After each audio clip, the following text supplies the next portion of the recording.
Yeah. Analytics off the chain, other channels not the same. Jake and Kyle, you know the name. Headliner Nation, we running the game. I'm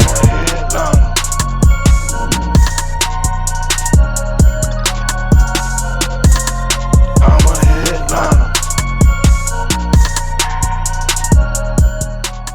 Yo, what is going on, Headliner Nation? Kyle back with the Fantasy Headliners, and I'm bringing you our Week 3 Waiver Wire show brought to you by our friends over at Fantrax, one of the most customizable fantasy sports platforms that you are going to find today.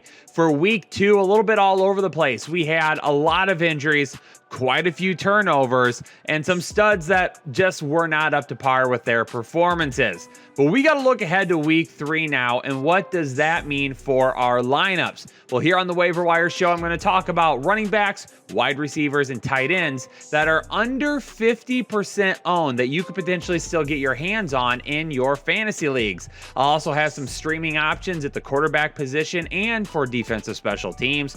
Going to include some players that we could potentially drop, but first and foremost, we got to start with our new segment this year. They said, what? And we're going to take a look back at some of the funniest comments over on YouTube from the past week. First up, one of our MVP Patreon members that's been around for a very long time, K-Mac Chris. You make it really hard for me to go after you because you are just so damn nice and respectful. All I can say is good luck with your team this week, and I hope both of our teams play well. P.S. I would change that Fins bet. K-Mac, that's not great smack talk. We're going to have to work on that a little bit, but that's okay. We're going to get you a smack and talking smack to Chris the next time that you guys play. Jackson Morton says, important question. Kyle's sculpted calves or Jake's rosy cheeks? Can't decide, need help. Listen, calves are the 1.01 of the body, and I've got a nice set of them. So it's obviously my calves. Do we need a calf cam right now? No? We'll save it for the live stream. That's okay. Next up, Matt. I like this channel. Oh, I like that this channel opens up with their success rating. We need more transparency with these experts with the quotes. Chat, if you've been here for a long time now, you know that we do not call ourselves experts here at the Fantasy Headliners. We don't agree with that word at all because we don't believe that you can be an expert at fantasy football. You can just be very, very knowledgeable and do really, really good work. And that's all that we're worried about here is working hard and bringing some of that knowledge to all of you. Matt, appreciate that comment. And then Cole Burns, the intro song is giving me Whoa, Cole. Wait, it's the internet. I get it. Calm down, though. You can't tell us things like that. Please tell me this is y'all rapping. It is our very own Big Mac that raps the intro, and it is one fire of an intro. And you know what? If you want to comment about how you don't like the intro because you'd rather hear rock music or whatever, keep it to yourself. We don't care. We got the best intro in the fantasy platforms today, and it is absolute fire because of what Mac put together. So y'all can just suck it if you don't like it. But it is time to move on, ladies and gentlemen. We are going to jump in to our running backs first and talk about some running backs that you can take a look at this week on the waiver wire. First up for Washington, J.D. McKissic. I decided to call JD out last week and say, hey, we can probably move on from this guy. And then all of a sudden, out of nowhere, Ron Rivera says, nope, we're going to be utilizing him. Now, J.D. McKissic was utilized so much this week, I really fully believe because of Heineke taking over at the quarterback position and just kind of the game flow and the Giants basically forgetting about him. They were just leaving him open all over the field. He did have 5 catches on 6 targets for 83 yards, and he did add a rushing touchdown. Now, obviously, we want to see Antonio Gibson all over the field as much as possible. The targets and the receptions don't bother me too much because, like I said, I think the Giants kind of set it up for that. It's the rushing touchdown that he got at the goal line. That I don't like. That I don't want to see. He saw some very important snaps in this game, so I'm not saying we're moving on from Antonio Gibson or we're not worrying about him or anything right now, but it is definitely something to keep an eye on. For San Francisco, I have no idea what's going on with them right now. Mitchell apparently hurt his shoulder. Hasty apparently hurt it. I think an ankle is what they said. Sermon's dealing with a concussion. The F is going on in San Francisco. You guys are dropping more running backs in Baltimore, and I didn't think that was possible. Kerryon Johnson at only 0.04% owned, could very well be activated from the practice squad this week. And if it does, we'll see if he's got any of that old burst that he had while he was in Detroit. Now, it also doesn't mean that one of these guys isn't going to end up being okay. You also need to keep an eye on Hasty. Now, I didn't include Hasty here because he could potentially be missing time, but he did actually, on a per-touch basis, perform a little bit better than Mitchell this week, and he was included in the passing game. So if Hasty ends up being active for Green Bay and maybe Mitchell's going to miss, or Sermon's going to end up missing with a concussion, I would say Hasty's the first man up. So make sure you keep your eye on that throughout the week. Peyton Barber from Las Vegas at 3.1% owned, going up against Miami this week. He saw 13 carries. What happened to Kenyon Drake? The Raiders are just paying this guy to be the highest paid receiving back in the league that barely gets any touches. I don't know. And I don't know how long Josh Jacobs is going to be out. Obviously, that's going to matter. If you're a Jacobs owner and you have some room, I would add Peyton Barber. I would not give up any type of a big, a top waiver wire, or I wouldn't spend a whole lot of fab on it or anything like that. But if you own Jacobs, just because we don't know for how long he's going to end up being out, I would still grab Barber just in case. Alexander Madison is making his way onto the show this week at 28% owned because Cook sounds like he could be dealing with a sprained ankle. Now, right now, talking with Dr. Ethan Turner, he mentioned in our Discord chat for our Patreon members, he said, hey, sprained ankle, not a whole lot to go off of right now, so he doesn't really think that he might be missing a ton of time, but we're not going to know until we progress through the week, so keep an eye on that, especially for you Dalvin Cook owners.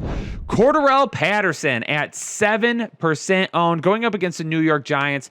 Now, it's going to depend on your league whether he's a wide receiver or a running back. The depth chart says that he is a running back, though, so I'm going to include him in the running backs for right now. But it is clear that Atlanta is trying to get him involved in the game plan and get him the ball in open space. And that was evident by his 2 touchdowns this last week. So maybe in your league, you'll be lucky enough that you can grab him as a running back and a wide receiver. Maybe he's only a running back or only a wide receiver.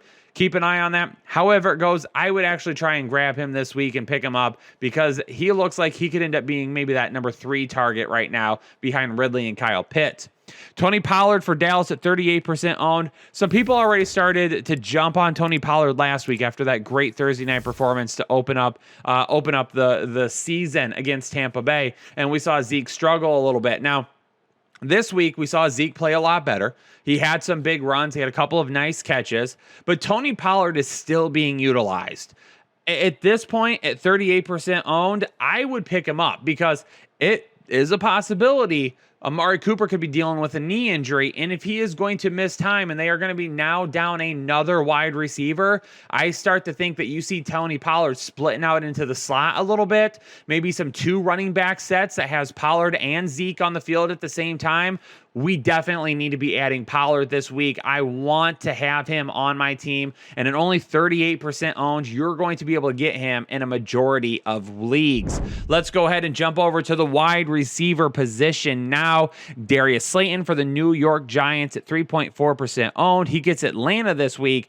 Is he now the number 2 wide receiver behind Sterling Shepard? 6 targets, only 3 receptions, but did catch one of those for a touchdown and brought in 54 yards. And we saw a nice little clip of the sideline with Kenny Golladay yelling at Daniel Jones. Look at Danny Pennies might be saying, I'm not dealing with it. Kenny, if you're going to be over here, you're going to be a jerk yelling at me, I'm going to throw you the football. Who knows? Who knows what Danny Pennies is going to want to do? Could Slayton start to make his way back into good graces and be that number 2 target? Keep an eye on it. Donovan Peoples-Jones and Anthony Schwartz for Cleveland. We talked about both of these guys last week, and neither of them made any sort of an impact this week. But outside of Nick Chubb, who really did on that team?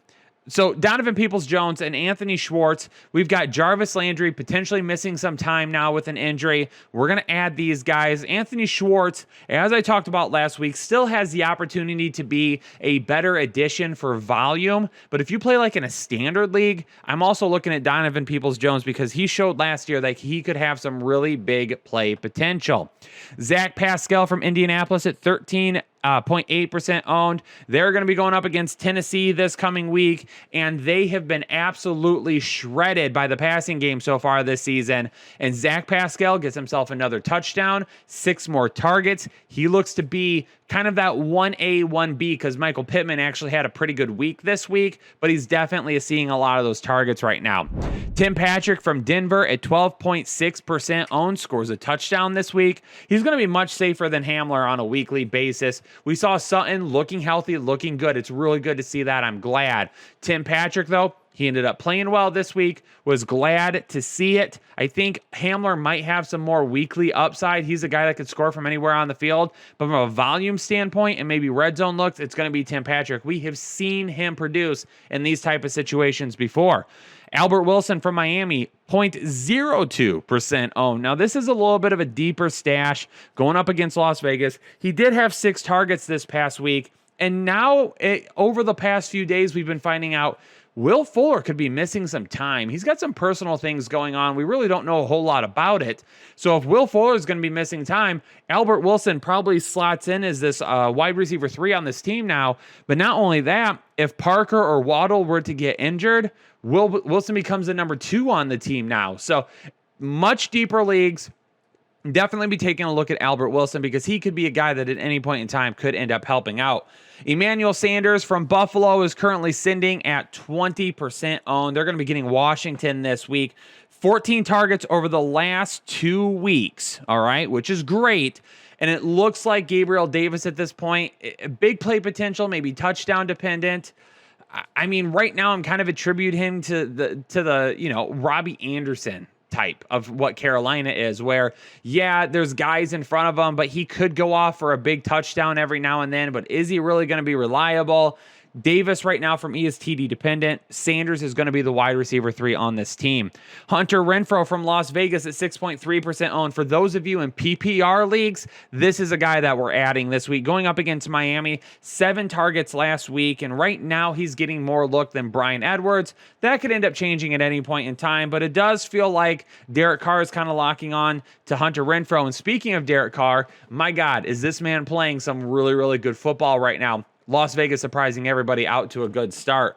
Rondale Moore from Arizona. Last week it was Christian Kirk. This week it's Rondale Moore from Arizona, 19.3% owned, going up against Jacksonville. Give me some more. You know that if you listen to this channel over the offseason when the draft was happening, you know that I love Rondale Moore. Everyone was turned off by the size and some other things. Rondale Moore, to me, definitely looked to be kind of a Tyler Lockett-esque type of player coming into the league. Now, he's got that big play potential, a little bit undersized to the point where maybe a lot of people didn't feel like, hey, this is a guy that can consistently win as a wide receiver. Maybe he's more of a return. To me, it kind of felt like the same type of route that Tyler Lockett coming into the league, but Rondale Moore getting a little bit of a bigger jump on Lockett than what he did. Could he evolve into the number 2 behind Hopkins?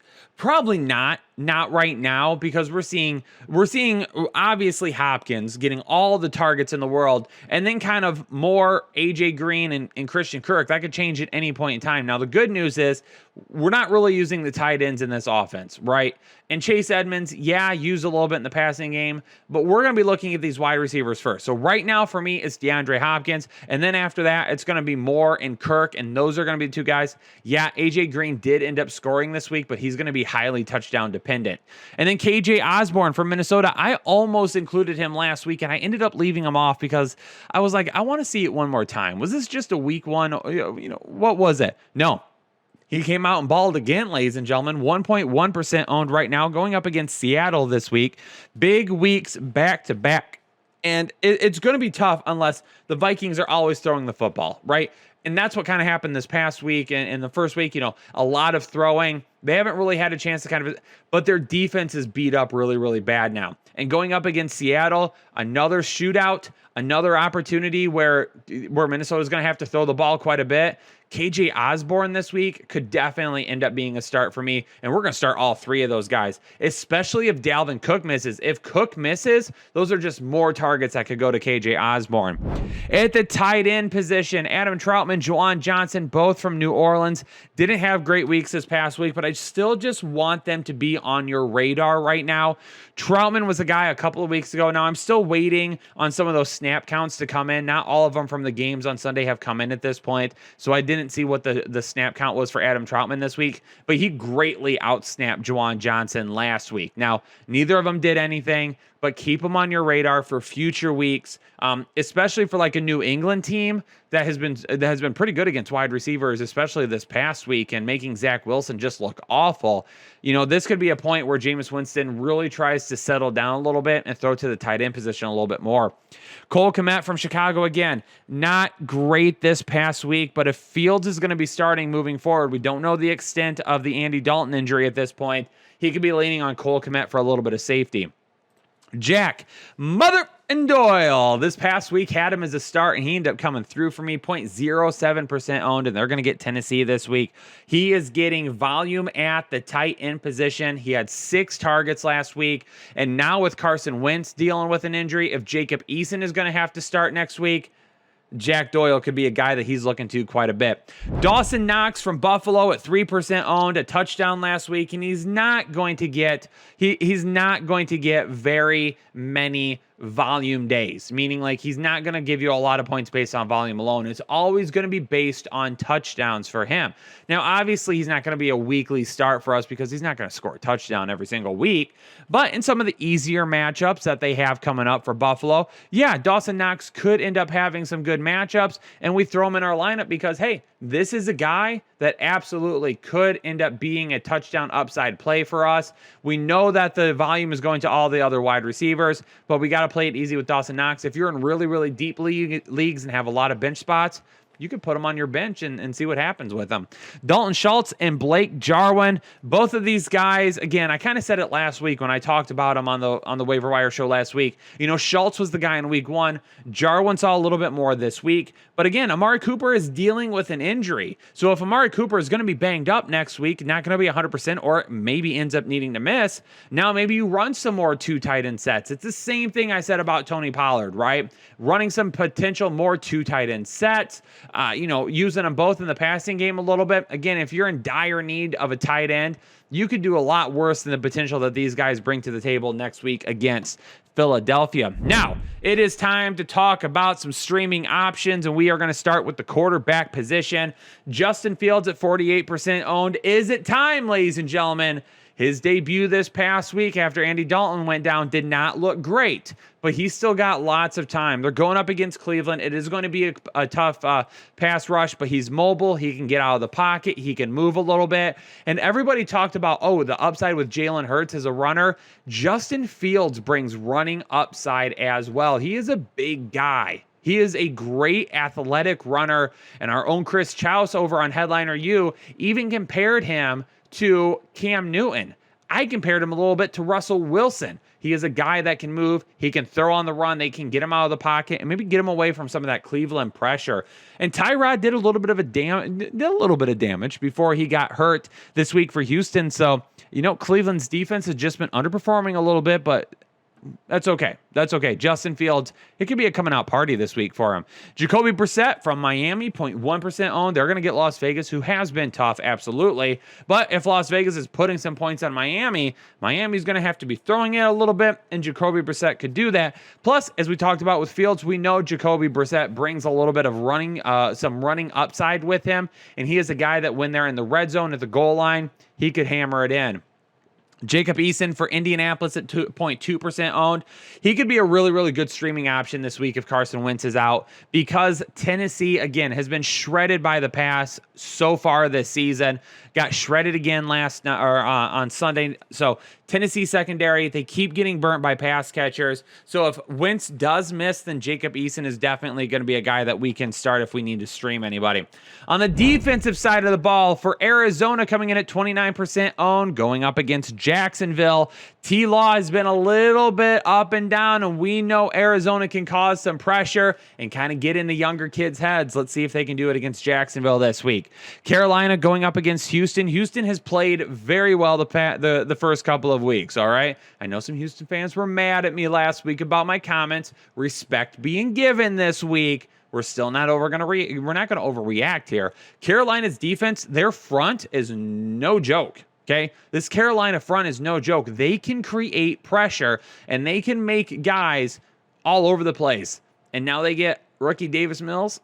Carolina could be in a position to smash for you this week at only 13% owned. In Las Vegas, they might be getting a backup quarterback. I just talked about him in Jacoby Brissett, right? Yeah, you might be able to use him as a streaming option. They're going to be throwing it a little bit, whatever. But this Las Vegas pass rush has been very good so far to start the season. Fuller might not be playing again. Now we get a backup quarterback. What could all happen there? Now, let's talk about a few players that we could potentially drop, and I've got a lot of guys this week to talk about. Now, I am not necessarily saying that you need to drop all of these guys, okay? But I think we need to have a conversation about whether or not we're going to continue to hold on to him for too much longer.